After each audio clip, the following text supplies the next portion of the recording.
By the early 40s, Germany no longer concealed its plans. It had subjugated Europe, broken Poland's resistance, marched through France, and, it seemed, commanded the skies.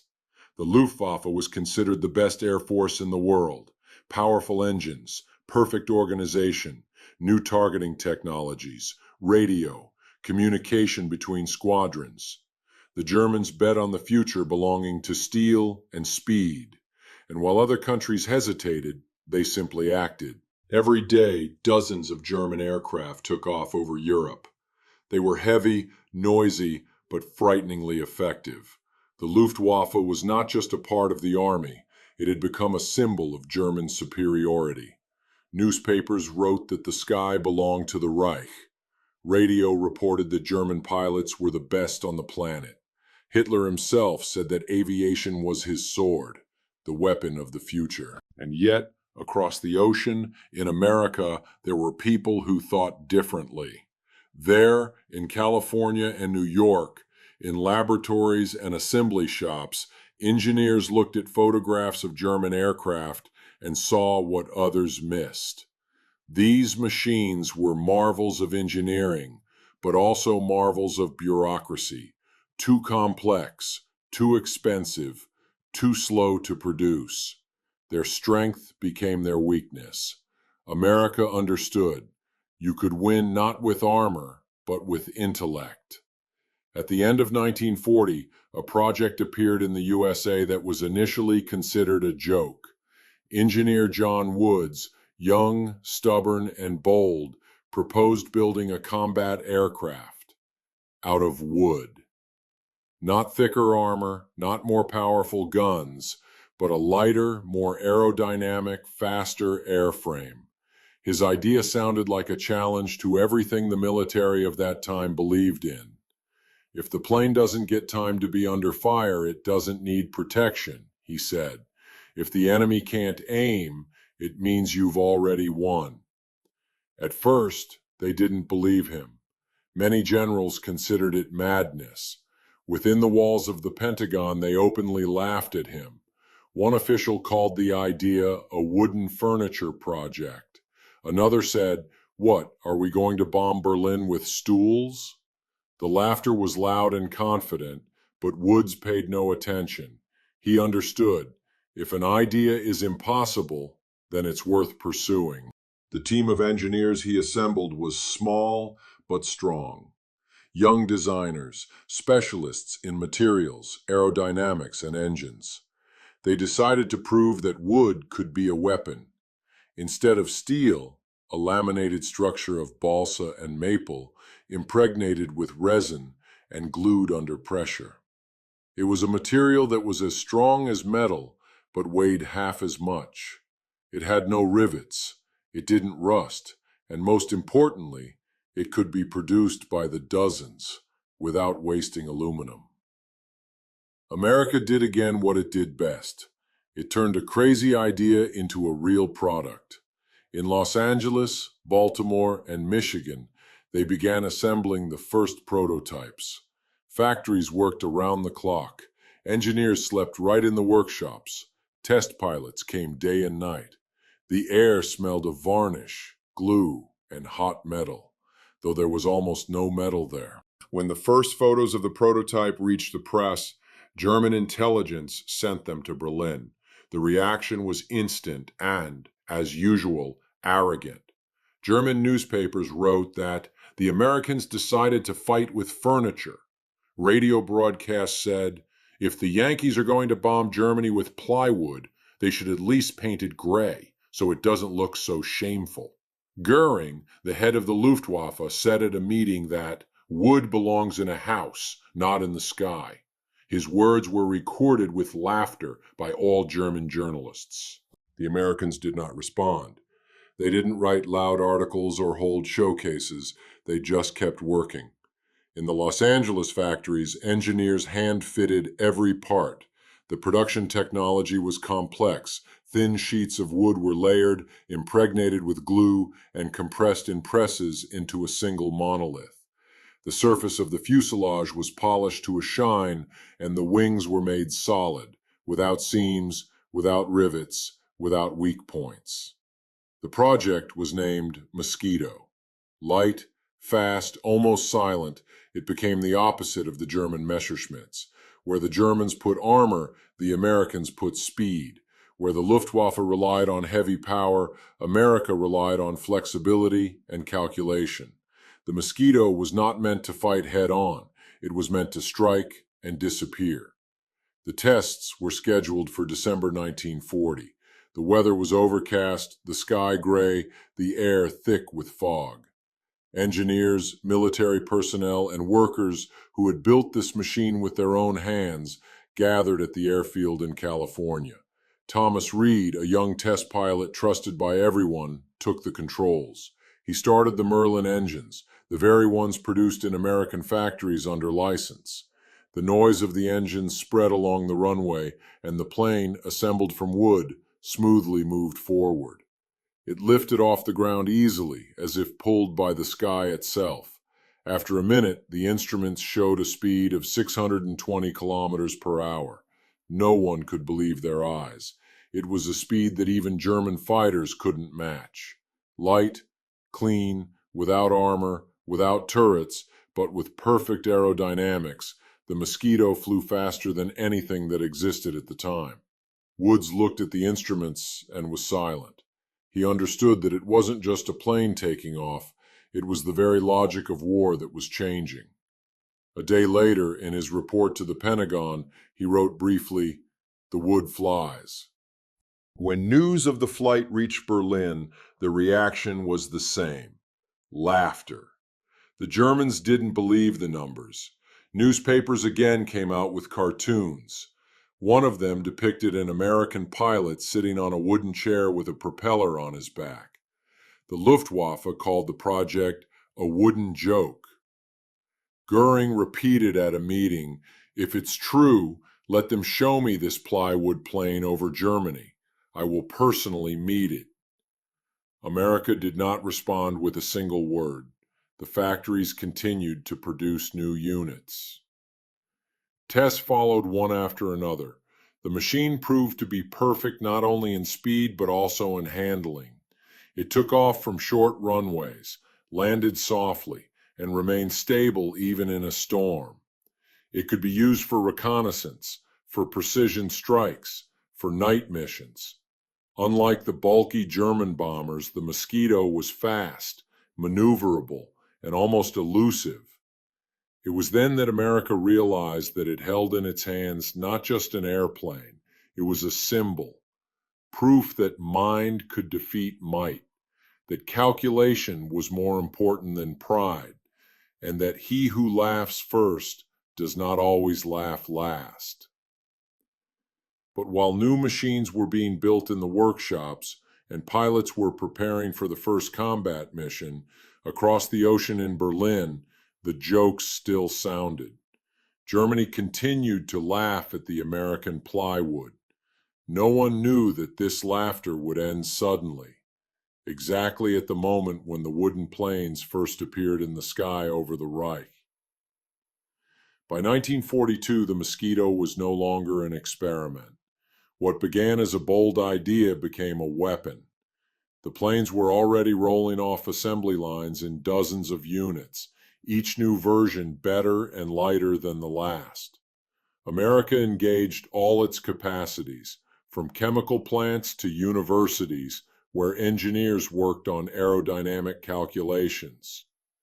Industry adapted to this machine, and everything worked like clockwork. This was the difference between Europe and the USA. The British knew how to dream, but it was America that turned dreams into production. The first combat mission took place in the spring of 1942. The target was a German supply hub on the coast of France. It housed fuel depots and a radio station through which the Luftwaffe coordinated flights. No one had flown there before. The area was completely covered by anti-aircraft guns, and any plane appearing on the horizon was shot down within minutes.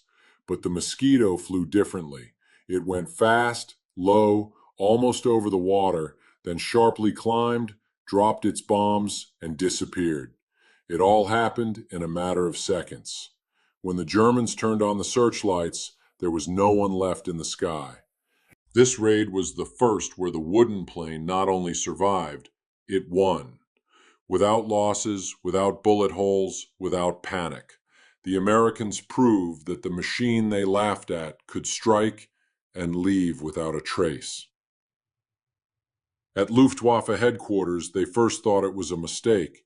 The British probably sent some new fighter. But reports came in one after another. Small groups of planes appeared suddenly, struck accurately, and left faster than the radars could be activated. The Germans tried to understand what was happening. Their pilots reported elusive shadows and silent silhouettes. One of them, Officer Kurt Meyer, wrote in his diary, "We see them only for a second. They come like the wind, and then only smoke remains."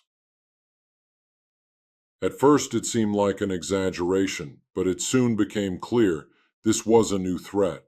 The Americans quickly assessed the machine's potential. The Mosquito turned out to be ideal for reconnaissance. Its speed and altitude allowed it to fly over occupied territory, take hundreds of photographs, and return home before the enemy even realized it had been spotted. It was used for delivering agents, for pinpoint attacks, for rescue missions. Where heavy planes couldn't pass, the Mosquito flew like a knife through the air. The Germans tried to adapt. They strengthened base security, installed more radars, and began patrolling the sky. But all these measures didn't help. The Mosquito didn't play by their rules. It appeared where it wasn't expected and struck where the enemy felt safe. It was fast, precise, and silent. Everything the Reich's steel aviation couldn't afford. Gradually, the mood in German headquarters began to change. First, irritation, then bewilderment, and finally, fear. The Luftwaffe, accustomed to considering itself invulnerable, suddenly faced an opponent it couldn't catch. The American machine made of plywood and glue turned into a nightmare for German defenses. Goering demanded explanations, reports, countermeasures, but there were none. By the autumn of 1942, the Mosquito had become so effective that it began to be used for special operations.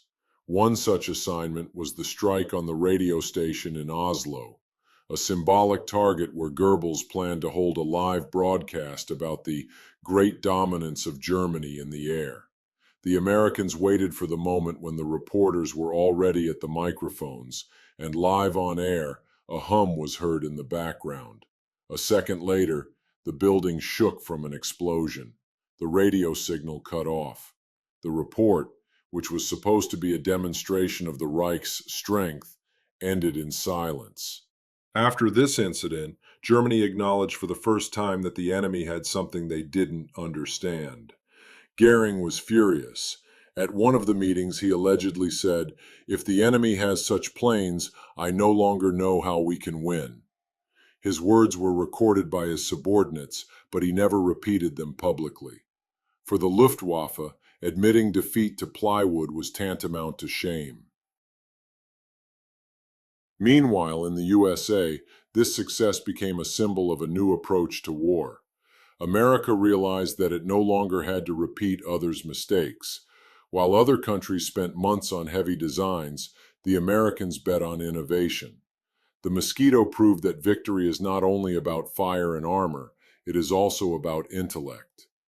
Each new modification became faster and more dangerous. Improved engines, refined wing shape, American-made navigation instruments, all this made the aircraft universal. It was used as a bomber, a reconnaissance plane, an interceptor, and all this in one light wooden airframe that the Germans still called the Allies' plywood shame. But the shame turned out to be their own. By the end of the year, the Mosquito was already operating over Berlin. The raid was conducted during the day, on the anniversary of Goebbels' speech. The planes flew in a group of 3. They crossed the border, passed through the clouds, and dropped their bombs almost exactly at the moment when Goebbels stepped up to the microphone. The broadcast was cut off mid-word. All of Germany heard the explosion live. This was a blow not only to infrastructure, but also to pride. The Luftwaffe, which prided itself on the sky of the Reich, proved powerless against planes made of wood. That day, the Germans stopped laughing. Now, in their eyes, plywood became a ghost, light, quiet, elusive, and deadly dangerous.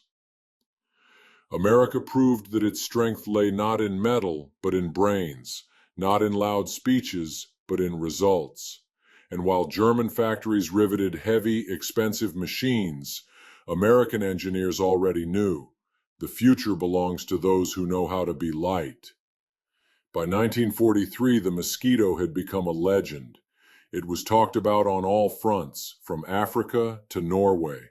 It was called the Invisible One, the Shadow, the plane you can't hear. The Germans still didn't understand how a machine made of plywood and glue was capable of destroying their defenses more accurately than dozens of heavy bombers.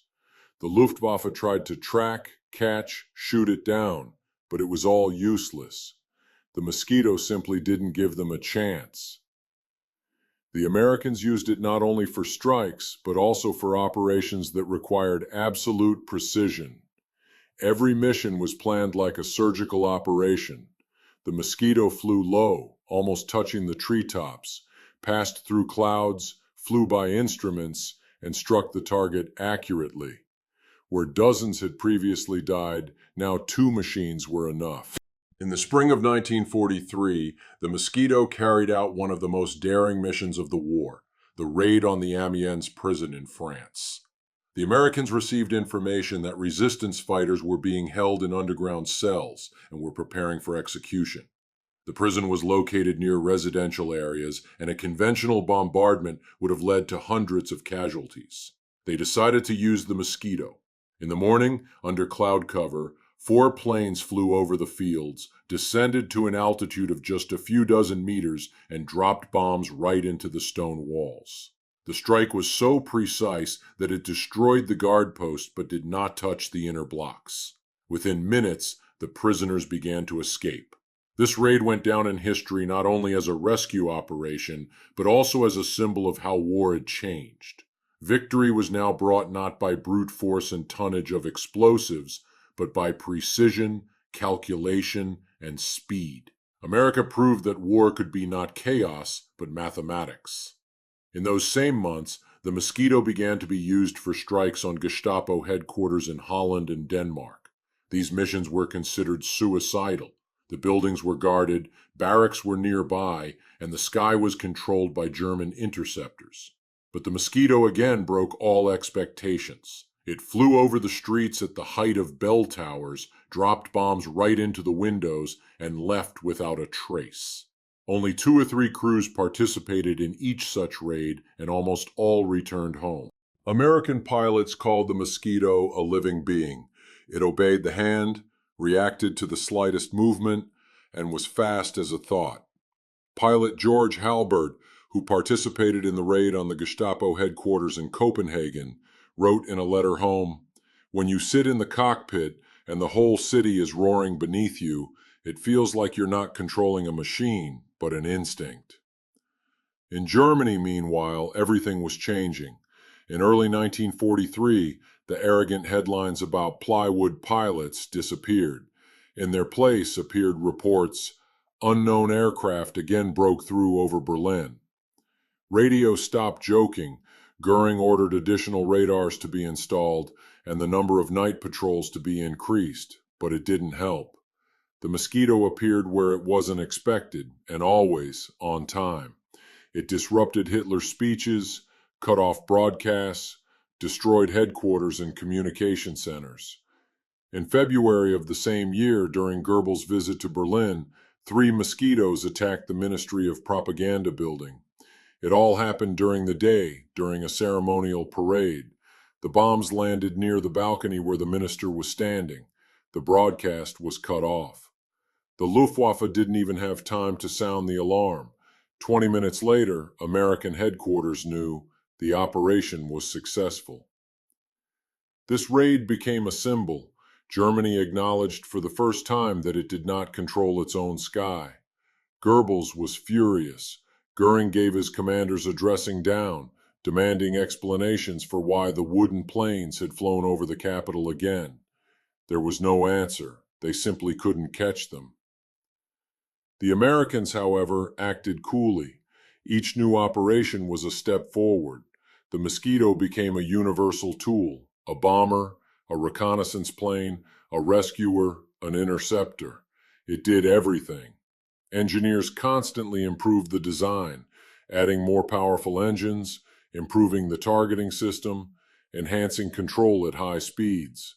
The machine became not just a weapon, but a symbol of the American engineering philosophy, not to break with brute force, but to bypass, to think, to calculate. The Germans called it a ghost, and indeed, it appeared silently, struck accurately, and just as quietly disappeared. Luftwaffe pilots admitted that it was the only plane they feared. One German pilot said after the war, "When you saw the Mosquito, you understood. It's useless to shoot. It's already gone." By the end of 1943, the Mosquito had become the face of the American sky. It was depicted on posters, written about in newspapers. It became what the Messerschmitt was for Germany. The difference was only one. The Mosquito didn't kill for records. It rescued, destroyed what really needed to be destroyed, and showed that mind and technology could overcome everything, even iron and pride. For Goering and his officers, the plywood plane turned into a personal nightmare. They no longer laughed. Now they prayed not to hear its hum, light even, like a distant whisper. For the Germans, it was a sound that meant one thing. Somewhere nearby, a mosquito was flying. America proved that its strength was not in steel, but in ideas. And every new mission reminded the world that across the ocean, there was a country that was not afraid to look crazy if it knew it would be right in the end. By 1944, Germany was no longer laughing. The Luftwaffe, once unshakable and confident in its superiority, was slowly losing control. Its pilots flew out less and less. Losses grew, and the sky over Europe no longer belonged to the Reich. America and its allies were taking control of the air, and in this new era, the Mosquito became not just an airplane, it became a symbol of change. Every sortie of this machine was a reminder of how quickly war was changing. What seemed like madness just 3 years ago had now become the standard. The wooden plane, called a toy, carried out missions that steel giants didn't dare attempt. It flew farther, higher, and more accurately. It went through fire, passed under radars, returned when others disappeared. The Mosquito became the embodiment of the American principle, making the impossible possible. While German factories desperately riveted yet another heavy fighter, trying to catch up with the Mosquito in speed, America simply perfected what already worked. Lightness, speed, maneuverability.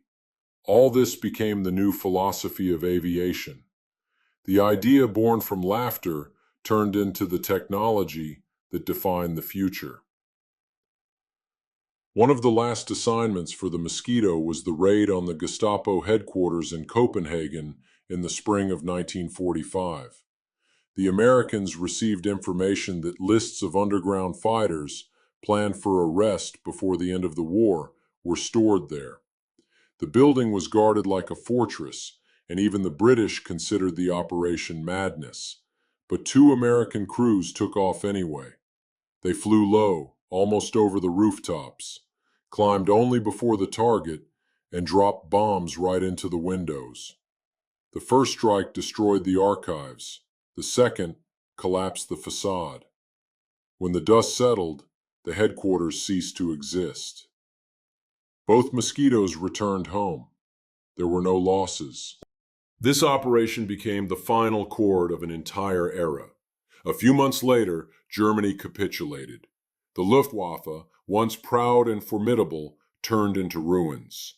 And the plane that was called a plywood mistake went down in history as one of the most successful creations of the Second World War. After the war, engineers analyzed why the Mosquito turned out to be so invincible. The answer was simple. It didn't follow the rules. Its lightness made it fast. Its simplicity made it reliable. Its speed made it deadly dangerous. It was built not to surprise, but to survive, and that is exactly why it became a legend. For America, the Mosquito became more than a weapon. It became proof that a country laughed at was capable of not just catching up, but overtaking the whole world. This plywood machine showed that technology is not about metal and weight, but about thinking. The Americans proved that victory does not always require thunder. Sometimes it comes in silence, in the even sound of engines carrying plywood through fire. In the post-war years, engineers called the Mosquito the progenitor of a new era in aviation. Jet prototypes, attack aircraft, and transport planes grew out of its technologies. Its shape and design inspired generations. It became what remains in textbooks, an example of how the courage of one idea can change the course of a war. And Goering, the very man who swore he would eat his uniform if he saw a wooden plane over Germany, lived to see the moment when these machines flew over his country every day. He no longer spoke about plywood. He simply remained silent. America did what no one believed was possible. It built the plane that had the last laugh. And when the last mosquitoes flew over destroyed Berlin, the pilots knew this plywood would leave a mark deeper than steel.